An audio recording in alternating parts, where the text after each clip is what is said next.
Well, across Georgia, we're a little over a week away from the one-year anniversary of Hurricane Helene, and insurance practices in the state of Georgia are coming under the spotlight. 17 members of the Georgia House are studying the insurance industry in depth to make costs more affordable for Georgians. State lawmakers say a combination of inflation along with destructive storms like Helene have jacked up insurance rates in cases of fraud in the Peach State. The chairman of the House Blue Ribbon Study Committee, Georgia Representative Matt Reeves, says they want to improve the insurance system so things will be better the next time a storm hits. We are studying this issue more thoroughly than any other state that I've found in 2025. We are trying to make sure that this huge burden that people are bearing right now of insurance costs gets lightened.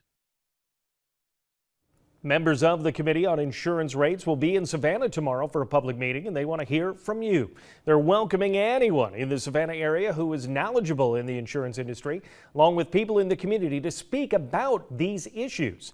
They're going to have a panel of 15 speakers and take questions and comments from the audience. The event is happening at 2 p.m.